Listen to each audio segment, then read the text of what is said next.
How do we improve accessibility in tabletop games? Welcome to Gaining Advantage. Welcome to Gaining Advantage. We are using tabletop role-playing games like Dungeons & Dragons to help you make other people's lives better. If you haven't already checked it out, I invite you to sign up for our newsletter, our weekly email that goes out, and we've added a new feature to that I think that I'm really excited about. We are creating a program for role-playing game accessibility. And what we're doing is we're inviting those who are subscribed to our weekly email to get access, oftentimes early preview access to new role-playing games, role-playing game supplements, things like that.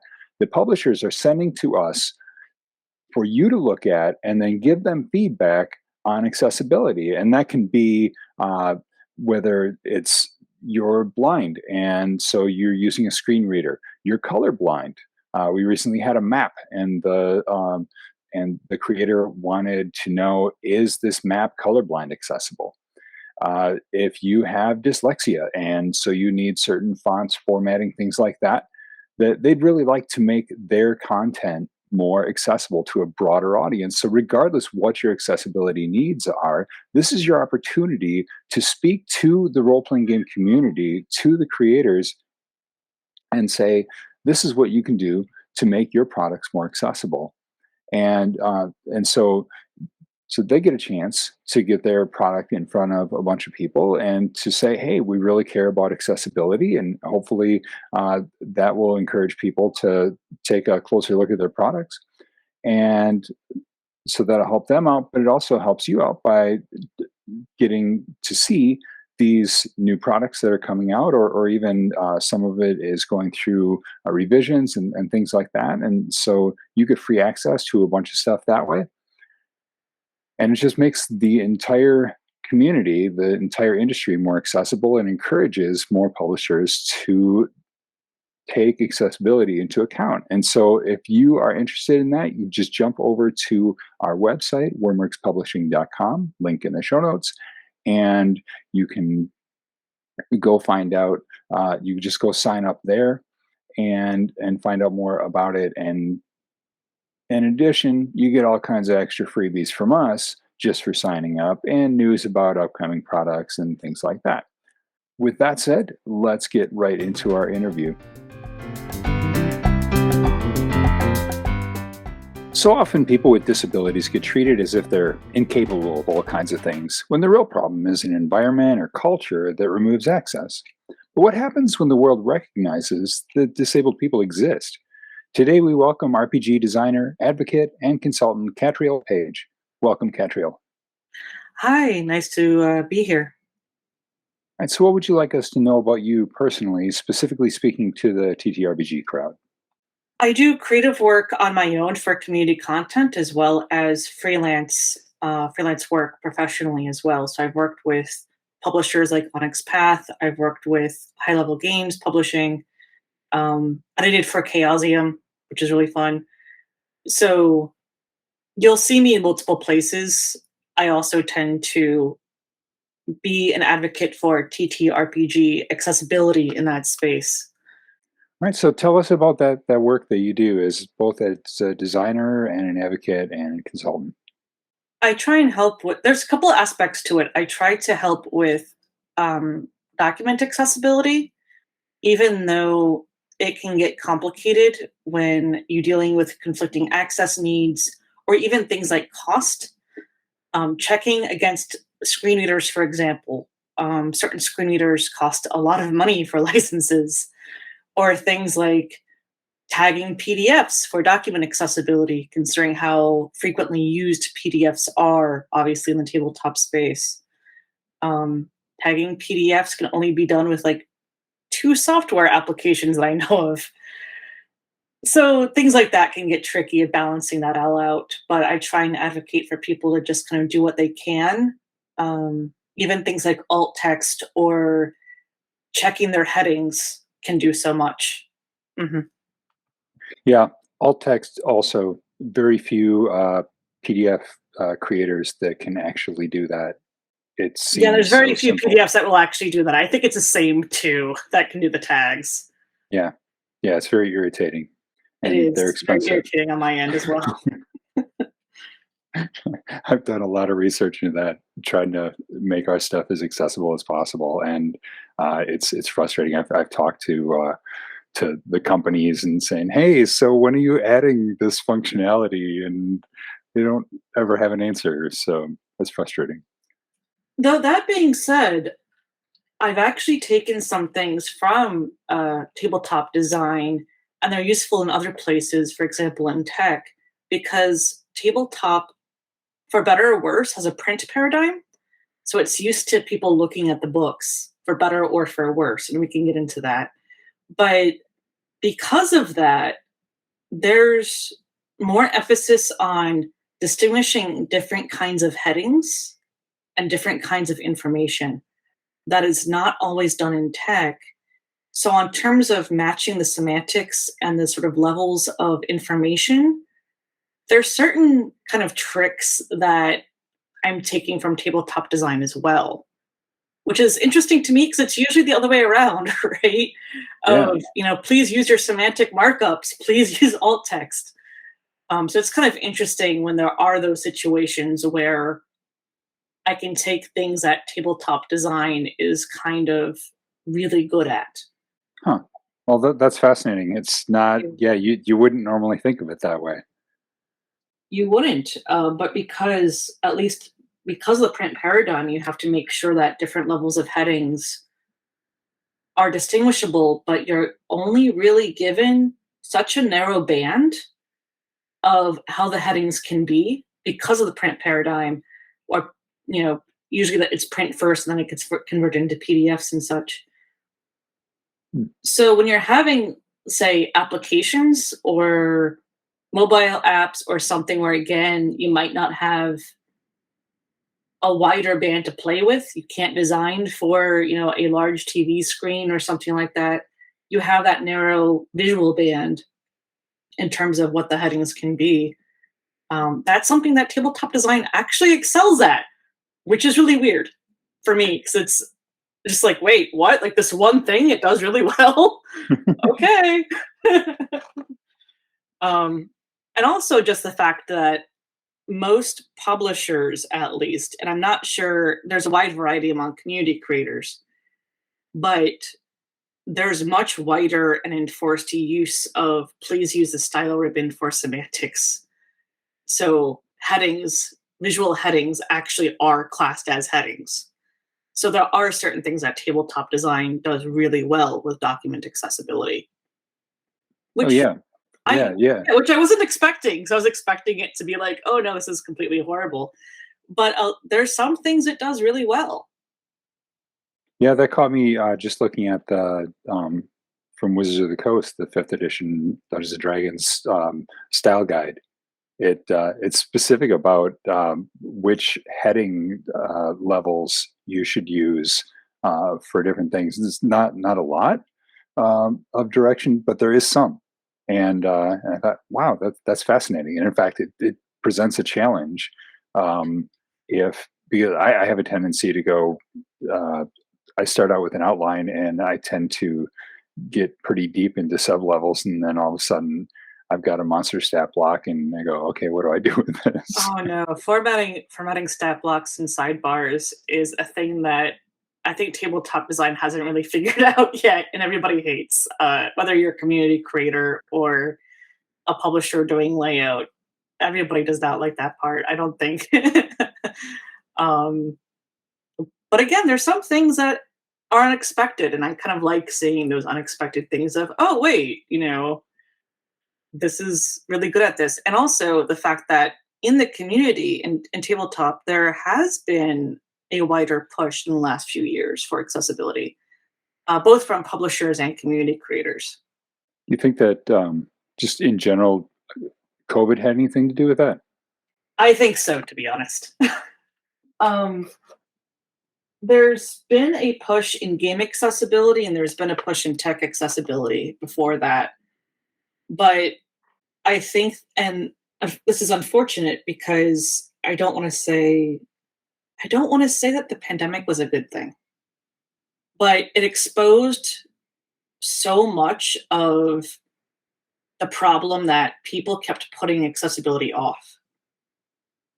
And because so many people are dealing with acquired chronic illnesses now, um, derived from COVID, or they're dealing with trauma, or just multitasking because they might have other people in the room now, they're working from home, whatever the case may be, there's been a greater and greater push at all levels, whether it's websites, tech, documents, um, the push to work from home. That was a thing that people with disabilities have been fighting for, because being a person with disabilities and being disabled doesn't necessarily mean that you're on benefits, and a lot of us do work. And for years we had heard, oh, you can't work from home, you can't work from home, it's too costly. And now it's like, no, we clearly can. Mhm. So please keep this as an option. Yeah. Yeah, and not only can you, in a lot of cases, it's cheaper because you don't need to rent as much office space and all kinds of things Right, like right. that. So I think factors like that definitely played into a greater and greater push over the last couple of years. So I just thinking about converting a document to be used in a virtual tabletop like Roll20 or Fantasy Yeah. Grounds or one of the others.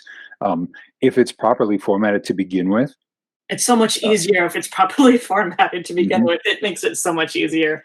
It's yeah, still gonna be a pain to do, right? Like, there's still a process you have to go through, but doing what you can to start with makes everything else so much easier. yeah. Yeah, it's amazing. Just that was, when I was first talking to our layout editor for Limitless Heroics, yeah, I said, there's a lot of people really want EPUB or Mobi or something like Yeah, that, and they said, well, uh, in that case, then we start with that, and it's a lot easier to convert from that to PDF than from it really PDF is. to that. And because yeah, it pushes those kind of those standards. And then I was talking to somebody about Roll20 conversion, and he said, yeah, well, if you already have it in EPUB, then that's a lot easier to convert. And oh well, And then how we get into convenient. things like, again, then you have the price lock of to get a really good ebook formatter, or somebody who knows how to do it by hand.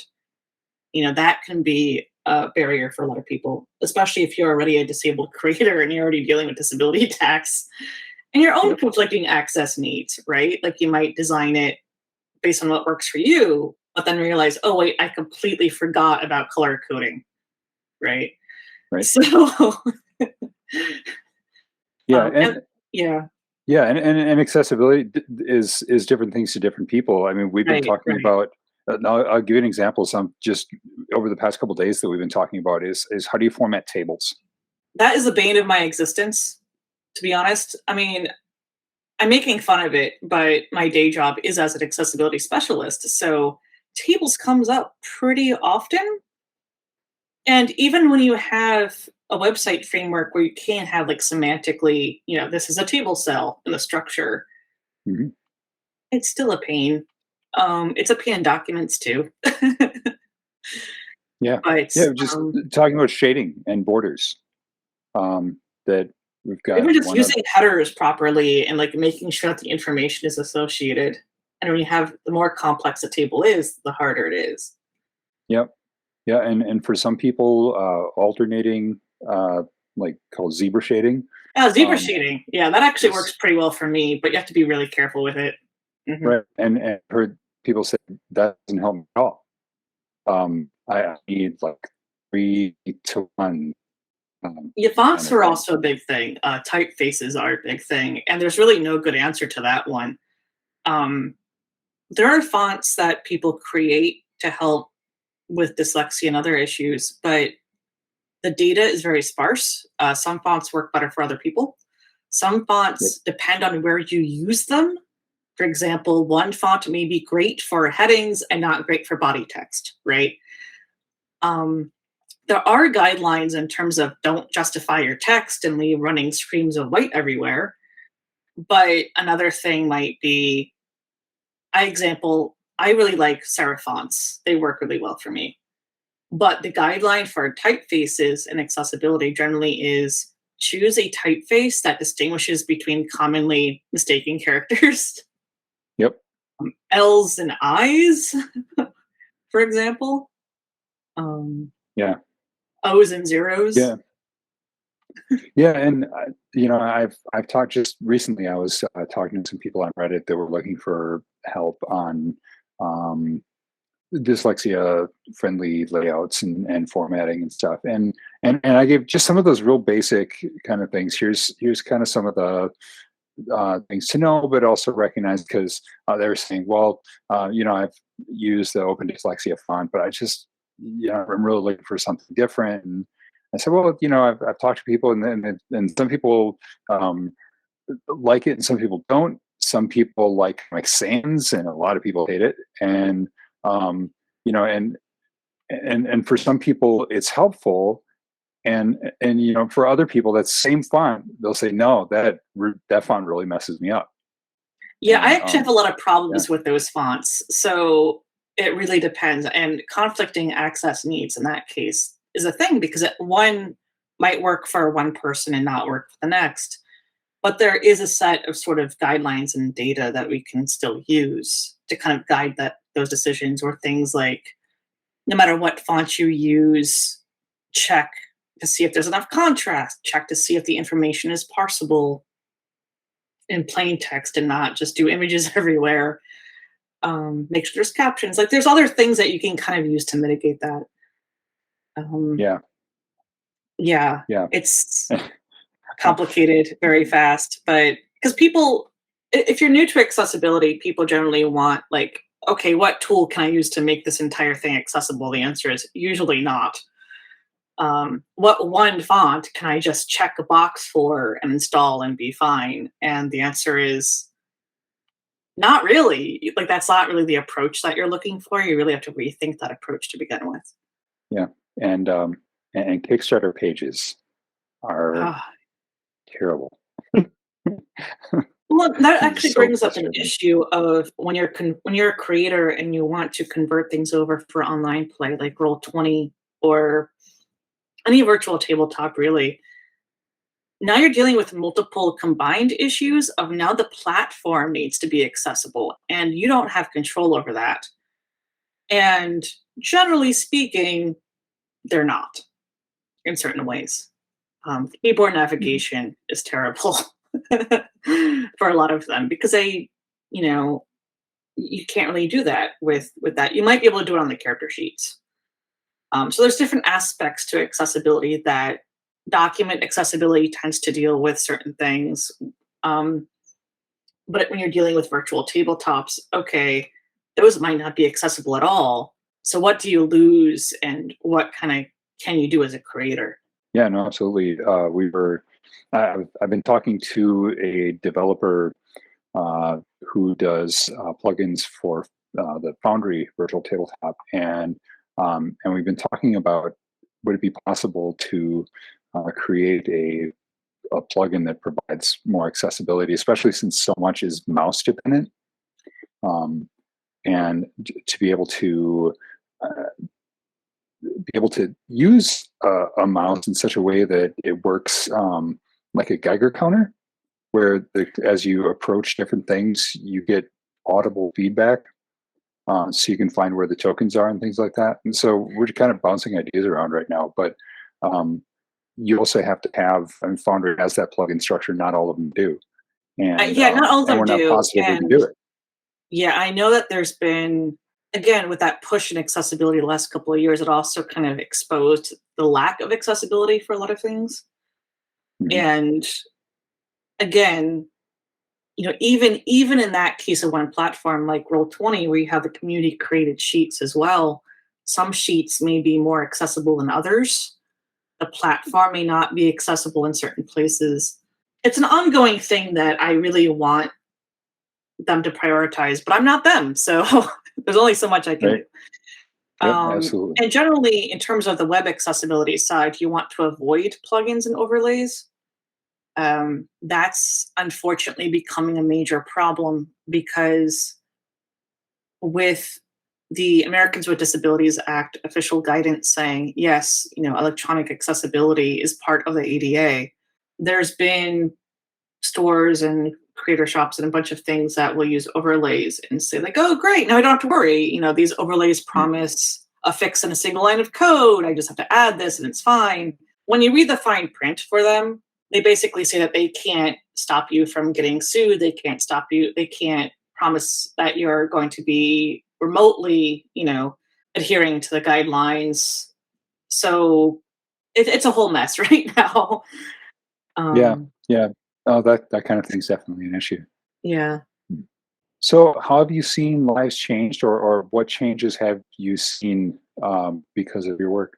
What changes have I seen because of my work? I try to give creators a little bit more of a start. A lot of them are trying to do what they can. They're starting from a good place. They just don't know where to start.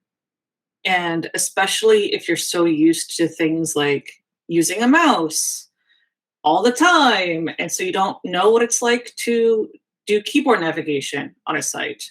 You don't know why that might be important. You don't know why alt text might be important. These are fairly simple, basic things, but you're starting out, you might, even if you get that it's important, you might not know why and what impact it has. You might not understand why, making sure a list is actually marked up as a list is important. And that sounds really basic, and I don't mean to dismiss that. It's just when you're not used to dealing with it every day, getting used to that framework and changing your expectations is a lot of work. So, you had just rescued a djinn from the hands of a Ifriti, and it offers you 3 wishes to achieve your goals to make the world better. What do you wish for? The serious answer is for people to not be jerks all the time intentionally, because that's really what a lot of it boils down to.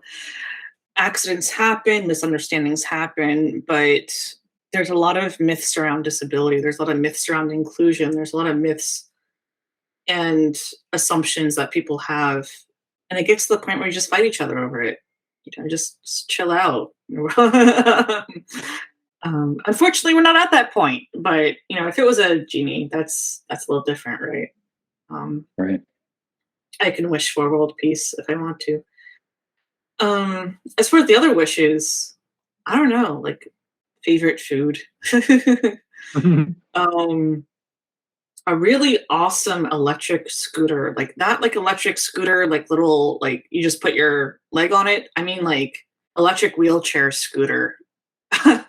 I'm chronically ill, so it's a case of like, oh man, my mobility is kind of not the greatest as it was. I type all the time for a living. Fibromyalgia and carpal tunnel are not a great combination.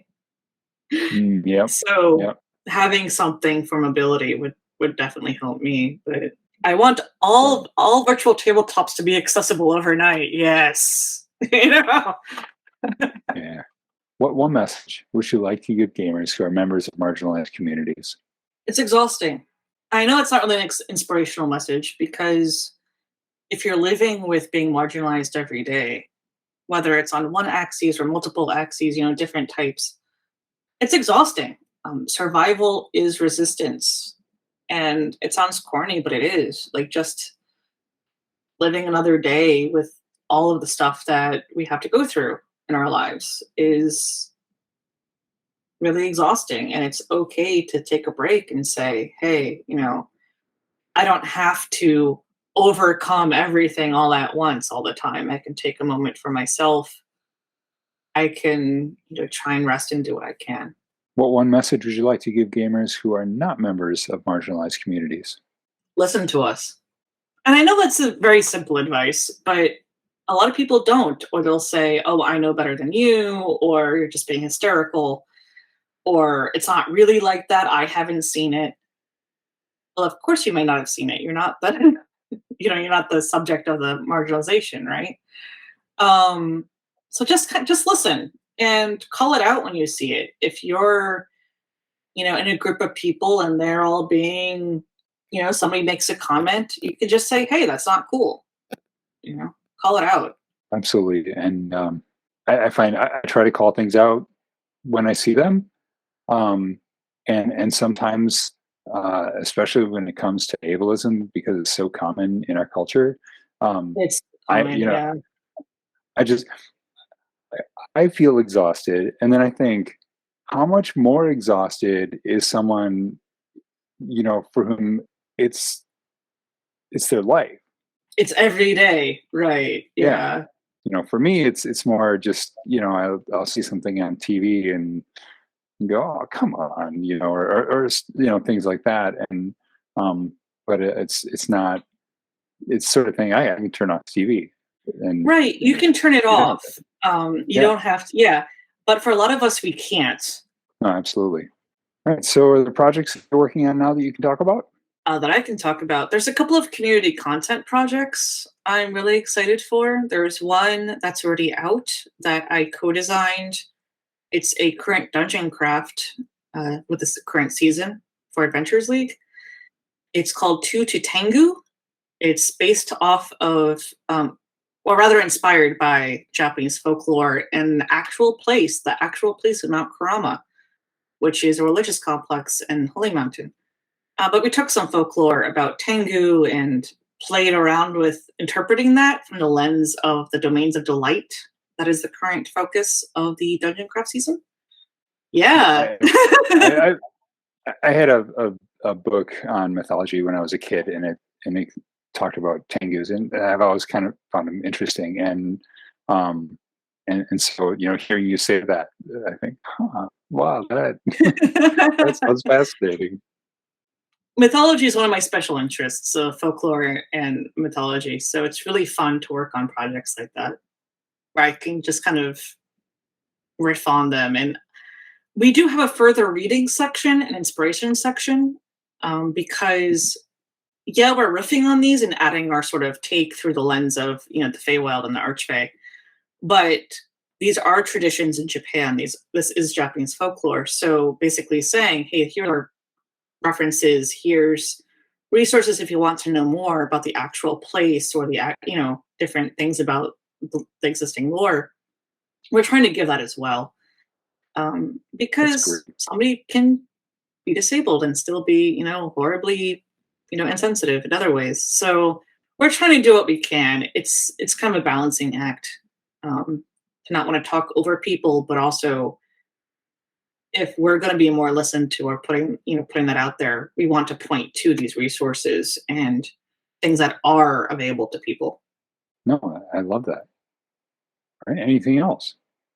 I also worked on Dystopia Rising Evolution, which was published through Onyx Path using the story path system. And I'm very proud of the work that was done there because it flat out says that it's a post-apocalyptic zombie game. So maybe people don't want to play it in the middle of a pandemic. But there's an explicit line there saying that disabled lives matter, that you're still living, and in a world where there might be zombies of various kinds and death sort of is perceived differently. It's nice to be able to see that in a work of fiction, of saying that we matter too. Also, there's crafting rules. If you want to add salvage jet engines to your wheelchair, you totally can. Awesome. There's a stress track to incorporate things like not just trauma, but just things like stress. It's added to the combat track. There's things like you can totally use a cane as a melee weapon if you want to, as well as a balance aid. There's a lot of fun things that we did in terms of representation and inclusion there that I really enjoy. That sounds great. All right. So we will have all your contact information in our show notes. But where is the one best place that you'd like people to start to learn more about you or to contact you? Probably Twitter, to be honest. I'm not sure about other social media. Twitter is usually where I'm most active. I will give a slight warning though. My account is just one account, so it's going to have tabletop stuff as well as a bunch of other things. So know what you're getting into. You're going to get into all of it. That being said, I also have a website where I do have tabletop resources, especially with people getting into accessibility and wanting to improve their accessibility. Just resources that they can check out for different areas of that. All right. Well, thanks so much for coming on the show. We'll have those links in the show notes. Everyone check out those links. All right. It's great to be here with you, and I hope everyone has a great rest of their day or whenever they're listening to this.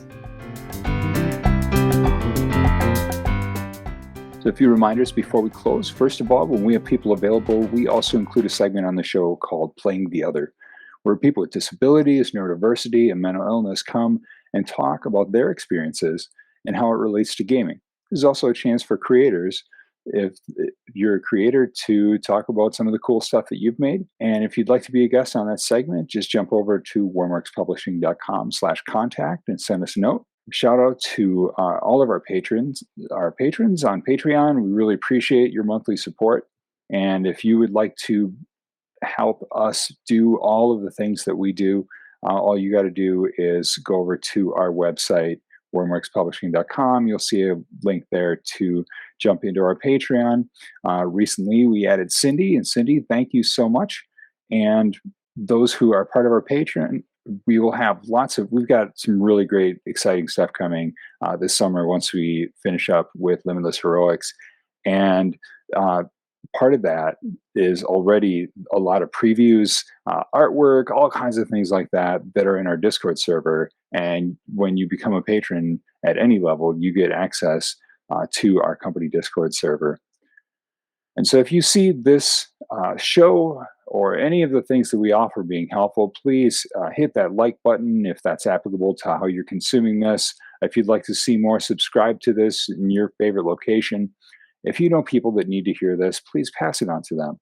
And if you, like me, think that everyone needs to hear this, pass this on via your social media networks.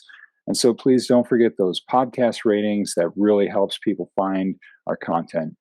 So thank you all for your time. And let me close with this question. How could tabletop role-playing games be more accessible to you?